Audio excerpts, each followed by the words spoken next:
So I mentioned earlier on that the cloud-based services are growing in popularity, and there are several reasons behind that. And just to give you an example, one of the fastest growing talent management systems on the market at the moment is actually provided by Cornerstone On Demand. Now, as the name indicates, on demand, it's software as a service, which you'll see written as a capital S, AA in lowercase, and then another capital S. Software as a service or cloud-based, both the same thing. Personally, I think one of the reasons that market is growing so much at the moment is because, first off, it makes it more affordable for the smaller organisations. Enterprise resource planning systems are expensive. For example, a recent implementation that a colleague of mine has worked on was over $3 million. That wasn't just for the software, that was for the project team resource as well. But that is a huge spend. And obviously organisations that may be 200 employees or 300 employees even, they can't afford that, and the cost benefit, the return on their investment just isn't there. So the cloud is actually helping the smaller organisations, or the organisations that don't have such a dedicated resource team in the IT department, for example. It is actually allowing them to get into the HR software market at a reasonable entry point. Now, you're still going to be looking at organisations with probably, I would say, a minimum of 50 employees, up to several hundred employees. If you've got organisations that are lower than that, there are other options, and I'll touch on those in a moment. Some non-profits are actually that size, where they've got over 100 employees, so they would find this within their budget. So the main advantages of the cloud or software as a service, as I've already mentioned, you don't need a dedicated IT department because there is no software to install locally. There are no servers to host it on, so you don't need a server specialist to look after the physical hardware. There are no updates to apply every 3 or 4 months.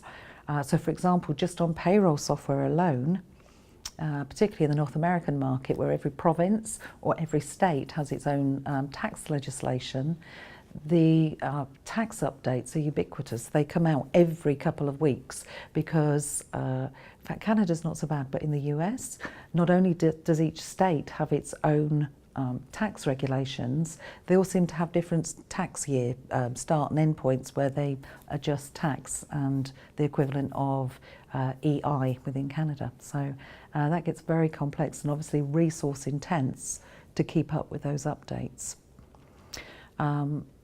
Just give you an example of how onerous that is. The current system that I'm working on is Oracle PeopleSoft. Over the last year, we've had, including tax updates and bundle fixes and patches that have to be applied to the software, 12, maybe even 13 updates.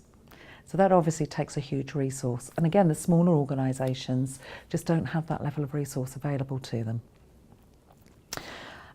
One of the other advantages for smaller companies to get involved with software as a service is some vendors have been smart enough to offer tiered pricing levels.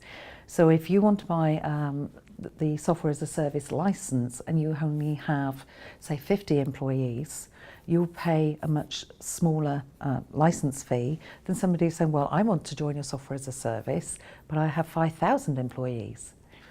Some of the vendors have, it's not that they've not been smart, it's just their target market is different.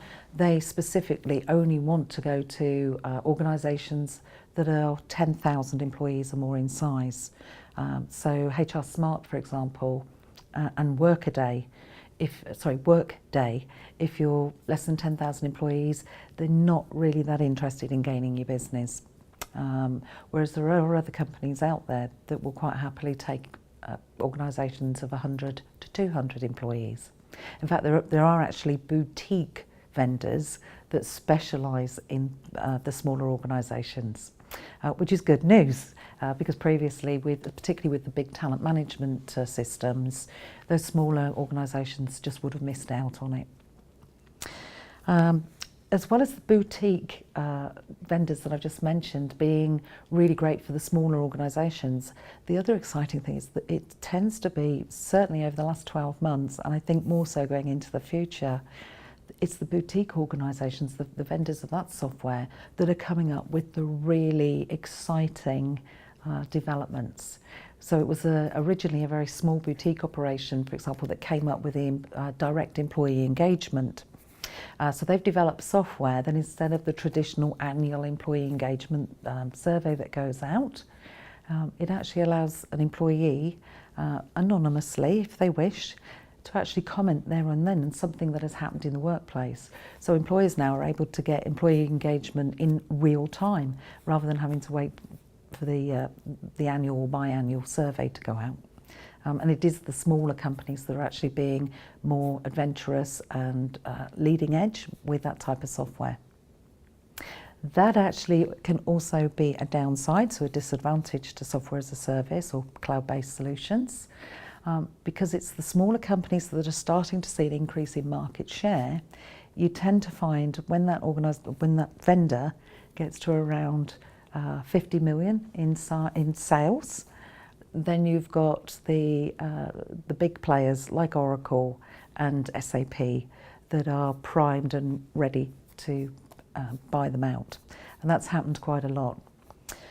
So actually that's a good point as well, something to think about if you're working with a smaller organisation that looks at one of these boutique organisations. Make sure that you've tied that vendor into a clearly defined contract on maintenance of the software and also the rates, because with software as a service you tend to pay, for example, $10 per employee per month. So make sure that rates and maintenance are tied in, because if that's what the current vendor is charging you and then they get bought out by somebody like Oracle or SAP or even Workday, you may suddenly find there's a significant increase in those fees. And that concept is no different to the old outsourcing days, when to attract new clients, outsourcing companies were saying, of course you can use my software, we'll run it for you, we'll enter all your data, and it will be $5, let's say for example, $5 per employee per pay sheet. And once they got you custom for a while, it obviously made it difficult for those organisations to bring actual physical licensed software back into the organisation. So you'd find over the years the fees would creep. So that's a consideration that you need to bear in mind if you're going to be working with one of the newer vendors that are out there. But very exciting developments.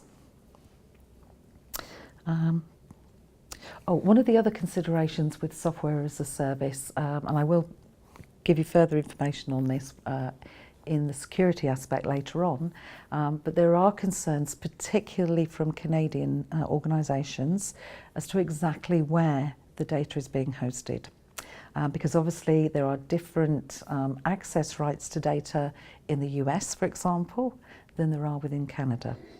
So I'll mention a couple of the acts later on and give you a resource as well where you can find out further information on that.